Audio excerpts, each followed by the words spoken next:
என்னைய ஜெயிலுக்கு அனுப்பிடு அப்படி ஒரு எண்ணத்தை உண்டாக்கி என்னதா செஞ்சியாவது என்ன பண்ணிரு என் மேல குற்றம் காட்டாலும் பரவாயில்ல சுமத்தியாச்சு நீ அனுப்பிட்டு ஜெயிலுக்கு நான் என்னை காத்துக்கிறேன் நான் விரும்புறேன்னு சொல்லி அவராகத்தான் அல்லாஹ்விடத்துல சிறை வாழ்க்கையை வேண்டுகிறார். நல்லா விளங்கிக்கணும். அவரா வேண்டுகிறார்னு சொன்னா அந்த நிலைமை மோசமா இருக்குன்னு விளங்கு. ஏன்னா எஜமான்கிற ஒரு அந்தஸ்து ஒண்ணு, செல்வம் ஒண்ணு, இவர் நாதியற்றவரா இருக்கிறது ஒண்ணு, அங்கதான் தங்க வேண்டியதுங்கிறது ஒண்ணு, அவங்க சொல்லதான் கேட்டு நடக்கணுங்கிறது ஒண்ணு, அவங்கள்ட்ட அதிகாரம் அசீஸ்னா மந்திரி, அவர் மந்திரி அவர் மன்னரா இல்ல ஒரு அமைச்சரா இருக்கிறாரு.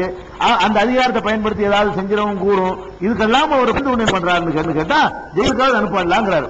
உடனே என்ன செஞ்சுட்டான்னா பஸ்தஜாபலஹு ரப்புஹு, அல்லாஹ் அவருடைய பிரார்த்தனை ஏற்றுக்கொண்டான். அல்லாஹ் ஒரு குற்றம் இல்லாம இருந்துட்டு கூட அவருடைய பிரார்த்தனை ஏற்றுக்கொண்டு கைதகுன்ன அவர்களுடைய சூழ்ச்சியில் இருந்து அவரை காப்பாற்றினான். அங்க இருந்தா காப்பாற்றிருக்க முடியாது, ஜெயிலுக்கு அனுப்பி தான் காப்பாற்றினான். ஜெயிலுக்கு அனுப்பி என்ன அவரை காப்பாற்றினான். அவன் பிரார்த்தனை ஏற்கக்கூடியவனா இருக்கிறான்னு சொல்லிட்டு சும்மா பதாலகம் நிம்பாதி மாற ஆயாத். அதுக்கு பிறகு சான்றுகளை மறுபடியும் ஒரு ஆய்வு செய்யும் பொழுது அவங்களுக்கு தோன்றுகிறது இந்த ஆளை கொஞ்ச நாளைக்கு ஜெயிலாம் வைக்கணும். அல்லாஹ் அப்படி மாத்தி விட்டுறான். அந்த பழிய சுமத்தினாலும் தப்பு செய்யாம இருக்கணுமே தவிர அது தப்பு செஞ்சான்னு பழி வேலை சுமத்திட்டு போறாங்க, அதை பத்தி கவலை இல்ல அப்படின்னு சொல்லிட்டு அவங்களுக்கு தோன்றுது. நல்லா சொன்னா முதல் சொல்லிவிட்டாங்க இல்லன்னு ப்ரூவ் ஆயிடுச்சு. சட்டையை பார்த்துட்டு இவருக்கு குற்றவாளி இல்லைன்னு ஆயிடுச்சு. பிந்தி அவங்களுக்கு என்ன தோன்றுதான் அவங்களுக்கு தோன்றுது, அவன் ஏத்துக்கிட்டான், வேற ஒண்ணும் கிடையாது. அல்லாஹ் இவருடைய துவாவை ஏத்துக்கிட்டதுனால இப்ப தோன்றுது இவங்களுக்கு. அல்லாஹ் காரியத்தை காய நகத்துமா உள்ளத்தை விடும், அதுக்கு மாத்தி விட்டுட்டான். இவங்க மனசுல எல்லாத்துக்கும் இந்த பண்ணிருப்பான் உள்ளதான் போடணும் இப்படின்னு அல்லாஹ் உண்டாக்கி விட்டான். அல்லாஹ் அந்த மாதிரி அவங்க எண்ணத்தை போட்ட உடனே அப்ப தள்ளு உள்ள ஒன்றை தள்ளு அதான் அப்படி சொல்லி காட்டுறான். மின்பாதி மாற அவள் ஆயாத் சான்றுகளை பார்த்த பிறகு அவர்களுக்கு தோன்றியது குறிப்பிட்ட காலம் வரை அவரை ஜெயில தான் அடைக்கணும் என்று சிறையில கொண்டே அடைச்சிடுறாங்க. அவர் சிறைக்கு போன அவ்வளவுதான், சின்ன பிள்ளையா இருக்கிறாரு, ஒரு வாலிபனா வர்ற வரைக்கும் அந்த வீட்டுல வளர்றாரு. அந்த அம்மா தடுமாறும் பொழுது அந்த அம்மாவையும் காப்பாத்துறதுக்கு தன்னையும் காப்பாற்றிக் கொள்வதற்காக வேண்டி அவரா சிறை வாழ்க்கை அல்லாட்ட கோருகிறாரு. அல்லாஹ் சிறையில தள்ளிடுறான். சிறைக்கு போயிட்டாரா? சிறைக்கு போன பிறகு அவரோட சேர்ந்து வேற 2 பேர் அவரை பத்தி உள்ள விஷயங்கள்ல சம்பந்தப்பட்ட விஷயம் இது. வேற 2 பேர் சிறைக்கு போறாங்க. வேற 2 பேர் யாருன்னா அவங்க 2 பேருமே அரசாங்கத்தில் வேலை செய்யக்கூடிய ஊழியர்கள், அரசு ஊழியர்கள். அவர் 2 பேரும் என்ன செய்யறாங்கன்னு கேட்டா ஜெயில இருக்கும்போது அவங்க எதுக்கு ஜெயிலுக்கு வந்திருக்கிறாங்கன்னு கேட்டா அத அவரு 2 பேருமே ஒரு உணவு இருக்குல்ல அரசருக்கு கொடுக்கிற உணவு, அதுல விஷம் வைக்கப்பட்டிருக்கு. அதை கண்டுபிடிச்சிடுறாங்க. இவங்க 2 பேர்ல ஒரு ஆளா தான் இருக்கணும் அப்படின்னு சொல்லிட்டு 2 பேர்ல ஒரு ஆள் யாருன்னு கேட்டா ஒரு ஆள் ரொட்டி செஞ்சு கொடுக்கிறவர், ஒரு ஆள் பானம் ஊத்தி கொடுக்கிறவர். அரண்மனையில தண்ணி சப்பளை குடிபானங்கள் சப்பளை செய்யற 2 சமையல் துறையில் உள்ளவங்க 2 பேருமே யாருன்னு கேட்டா ஒரு ஆள் சமையல்ல உணவுக்கு பொறுப்பாளர் ஒண்ணு, குடிபானத்துக்கு பொறுப்பாளர் ஒண்ணு. அப்ப இந்த 2 பேர் மேலையும் சந்தேகப்பட்டவங்க டிபார்ட்மெண்ட்ல இருக்கிறாங்கன்னு சொல்லிட்டு உள்ள அடைச்சுட்டாங்க. அடைச்ச உடனே அந்த இவரோட சேர்ந்து அந்த குற்றவாளிகள் உள்ள போறாங்க. அதாவது அரசரால் குற்றம் சுமத்தப்பட்ட அந்த குற்றவாளிகள் உள்ள போன உடனே அவங்க என்ன செய்யறாங்க, 2 பேரும் யூசுப் நபிட்ட போய் கொஞ்ச நாள் பழகிட்டாங்க, கொஞ்சம் விவரமான ஆளா இருக்கிறாரு, இவர் சில ஒரு இறை தூதர் மாதிரி ஓரளவுக்கு ஆன்மீக நிலையெல்லாம் தெரிகிறதுன்னு சொல்லிட்டு தாங்கள் கண்ட கனவை பற்றி ஒரு விளக்கம் கேட்கிறாங்க. ஜெயிலுக்குள்ள ஒருத்த கனவு காண்றாங்க, அது விளக்கு கனவு ஜெயில காண்டு அது விளக்கம் கேட்கிறாங்க. என்ன விளக்கம் கேட்கிறாங்கன்னா ஒருவர் சொல்றாரு, யூசுஃபே நான் ஒரு கனவு கண்டேன், பலரசம் பிழிவது போல அரசருக்கு ராஜாவுக்கு பலரசம் பிழிஞ்சு கொடுப்போம் இல்லையா, நான் பலரசம் பிழிகிற மாதிரி ஒரு கனவு எனக்கு வருது அப்படின்றாரு. இன்னொரு ஆளு சொன்னாரு, நானும் ஒரு கனவு கண்டேன், என்னன்னு கேட்டா நான் ரொட்டியை தலையில தூக்கிட்டு போகும்பொழுது அந்த ரொட்டியை பறவை எல்லாம் சாப்பிட்டு போயிடுது அப்படின்னு ஒரு கனவு கண்டேன், அதனால இதுக்கான விளக்கம் உங்களுக்கு தெரிஞ்சா சொல்லுங்க, உங்களை பார்த்தா நல்லா தெரியுது, நீங்க ஏதாவது விளக்கம் தெரிஞ்சா சொல்லுங்களேன்னு சொல்லி 2 பேரும் யூசுப் நபிட்ட கேட்கிறாங்க. கேட்ட உடனே அவர் என்ன பண்றாருன்னு கேட்டா கனவு விளக்கம் சொல்ல வேண்டியதானே, அவர் பயானா விட்டுறாரு, கனவு விளக்கம் சொல்ல மாட்டார். கேட்ட உடனே அவர் என்ன செய்வாரு, ஒரு கடவுள் இருப்பது உலகத்துக்கு நல்லதா, பல கடவுள் நல்லதா, நீ என்ன சொல்றேன்னு சொல்லிட்டு அவர் தௌஹீத் பிரச்சாரத்தை அங்க ஆரம்பிச்சார். ஜெயிலுக்குள்ள இருக்க விளக்கம் சொல்றதுக்கு முன்னாடி அது போயிட்டு இருக்கு. அர்பாபுல் முத்தஃபர்ரிகுன கைருன் அமில்லாஹுல் வாஹிதுல் கஹார்னு சொல்லி விஷயத்தை விளக்குறதுக்கு முன்னாடி இஸ்லாத்தை விளக்குறார், ஏகத்துவத்தை விளக்குறார், சரியான கொள்கையை விளக்குறாரு. விளக்கி முடிச்சுட்டு அதுக்கப்புறம் தான் என்ன செய்யறாரு, அதாவது 36வது அத்தியாய வசனத்துல அவங்க விளக்கம் கேட்கிறாங்க 2 பேரும். இவர் 41ல தான் விளக்கம் சொல்றாரு, மீதி 5 வசனமும் பயான். 36ல விளக்கம் கேட்ட உடனே 37 பயானு, 38ல பயான் பண்றாரு, 39 பயானு, 40வது வசனம் பயான். என்ன சொல்றாரு, அல்லாஹ் பத்தி அவன் தானே படைச்சான், நான் வந்து இந்த இதெல்லாம் வணங்க மாட்டேன், நான் வந்து இப்ராஹிம் வழியில போற ஆளு, நீங்க இந்த மாதிரி இணையர் பிச்சையில நான் ஒதுங்கி கொண்டவன், அப்படி இப்படின்னு சொல்லி 5 வசனத்துக்கு விளக்கம் சொல்லிவிட்டு அதுக்கப்புறம் வந்து கனவுக்கு விளக்கம் அப்புறம் வர்றாரு, பாயிண்ட்டுக்கு வர்றாரு.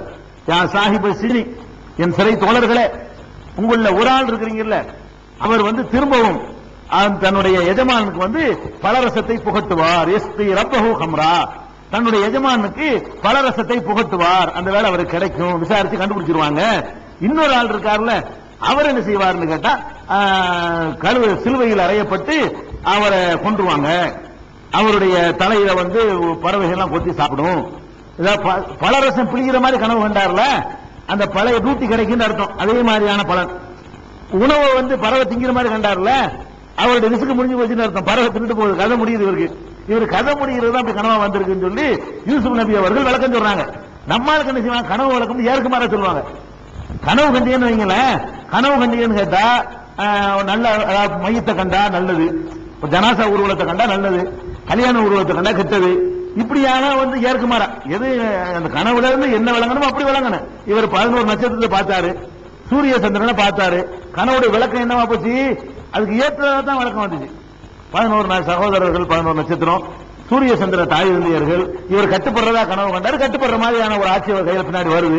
அது அப்படி அதே மாதிரி தான் வழக்கம் வருது. இவர்கள் என்ன கனவு கண்டாங்க, பிழிந்து கொடுக்கிற மாதிரி கனவு கண்டாரு, பிழிந்து கொடுப்போம். எதை கண்டாரு அதான் பலன். பலன் சொல்லி யாருக்கு மாறவளும் கிடையாது. ஆனால் நீங்களும் விளங்கிக்கிறாங்க.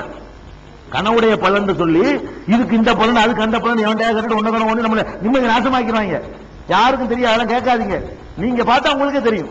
இப்படி காண்றோம், அநேகமா இதுக்கு ஏற்ற மாதிரி தான் விளக்கம் இருக்கும் அப்படின்னு ஊகிச்சுக்கணுமே தவிர ஏற்கு மாதிரி ஊகிக்க கூடாது.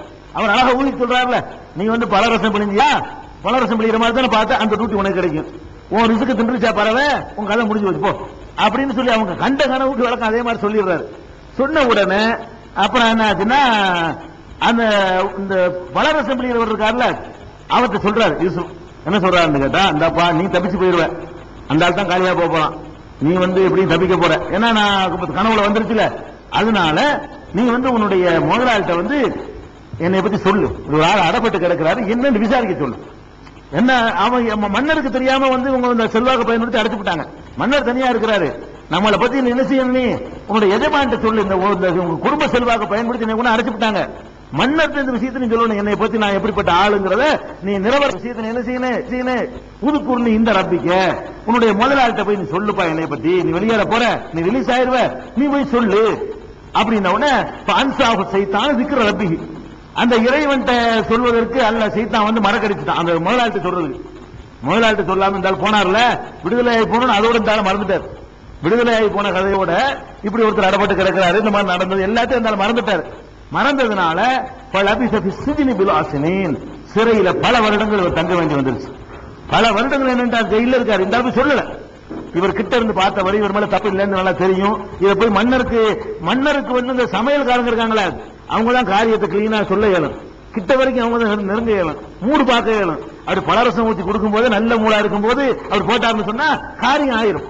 வேற ஆள் ரெக்கமெண்டை விட சமையல்காரரா இருந்த ரெக்கமெண்ட் இருக்கு பாருங்களேன், அவரு தான் கரெக்டா தெரியும், ஆளு நல்ல மூணுல சிரிச்சுட்டு இருக்கிறா, இப்ப போட்டுவோம் அப்படின்னு போட்டாருன்னு சொன்னா யூசுப் நபிக்கு ரிலீஸ் ஆயிடலாம், ஈஸியா வந்துடும். அதுதான் அவர் சொல்லி விடுறாரு. அப்படி இந்த ஆள் போய் மறந்துட்டார். இந்த வசனத்துக்கு வந்து 2 விதமா அர்த்தம் செய்வாங்க. எப்படி செய்வாங்கன்னா, திருக்குறள் இந்த ரப்பிக்க உன்னுடைய முதலாளிட்ட போய் சொல்லு அப்படின்னு வந்து யூசுப் சொல்ல மாட்டாங்க, முதலாளிட்ட போய் சொல்லு சொல்லுவாங்க. அவங்க வந்து அல்லாஹ்வுடைய உதவியை நாடணும், அது எப்படி ஒரு மனுஷன் உதவியை நாடுறது அப்படின்னு வியாக்கியானம் பண்ணி அது வந்து எப்படி அர்த்தம் செய்யக்கூடாது. சைத்தான் வந்து இறைவன் நினைவை வந்து அவரை வந்து மறக்கடிச்சுதான் அர்த்தம் செய்யக்கூடாது அப்படின்லாம் சொல்லுவாங்க. இது வந்து தப்பே கிடையாது. மனுஷன் உதவி நாடுறது தப்பா? உங்களுக்கு ஒரு பிரச்சனை வந்துருச்சுன்னு சொன்னா அல்லாஹ்ட்ட முறையிட்டு இருக்கணுமா? ஒரு மனிதன் மூலமா சொல்லி ஒரு மனு கொடுக்க வாய்ப்பு இருந்தா கொடுக்க கூடாதா? யூசுப் நபி செஞ்ச தப்பு கிடையாது. தன்னோட சக சிறை ஊழியர் இருக்கிறாரு, அவர் வழியா முதலாளிக்கு சொல்லி அனுப்புறாருன்னு சொன்னா அது நீங்க செய்யலாம், நான் சொல்லலாம், யாரும் செய்யலாமே. அப்பதானே உலக காரியங்கள் இயங்கிக்கிட்டு இருக்கிறது. அல்லாஹ்ட்ட துஆ ஒன்று தனியா செய்யணும். மனிதர்கள் வழியாக தகவல் சொல்லி அனுப்புவது நுபுவத்துக்கு எந்த விதமான இடைஞ்சலும் கிடையாது, யாரும் அதை செய்யலாம், இது விமர்சிக்கக்கூடியது அல்லங்கிறத விளங்கிக்கணும். இது ஒன்னாயிருச்சா? இதுக்கப்புறம் என்ன ஆகுதுன்னு கேட்டா, இப்படி ரொம்ப நாள் போச்சு, பல வருஷங்கள் ஒரு பில்வாசினி, பல வருடங்கள் பில்லுன்னு சொன்னாலேயே வந்து ஒரு 10க்கு உட்பட்ட வருஷங்களுக்கு சொல்லுவாங்க, 9 வரைக்கும் வரும். பல வருடங்கள் தங்கினாரு. சுமார் 1ல இருந்து 9 வரைக்கும் உள்ள 3ல இருந்து 9 வருஷம், 3க்கு மேல இருக்கணும், 10க்கு உள்ள இருக்கணும். அந்த வார்த்தைக்கு தான் பில்லுங்கிற வார்த்தையை யூஸ் பண்ணுவாங்க அரபில. அப்ப 3ல இருந்து 10 வருஷம் 9 வருஷம் வரைக்கும் அவர் தங்கி இருக்கிறார். 3 வருஷமோ 4 வருஷமோ 5 வருஷமோ 6 வருஷமோ 7 வருஷமோ 8 வருஷமோ அவர் சிறையில தங்கி இருந்தாரு. தங்கின உடனே இப்ப அரசர் இருக்கார்ல, அவர் ஒரு கனவு காண்றார். அவர் ஒரு கனவு. அவர் என்ன கனவு காண்றான்னு கேட்டா, 7 மாடை பாக்குறாரு கனவுல. கொளுத்து போன 7 மாடு. இன்னொரு 7 மாடு பாக்குறாரு. அது மெலிஞ்சு போன மாடு. கொளுத்த மாடு ஒரு 7, மெலிஞ்சு போன மாடு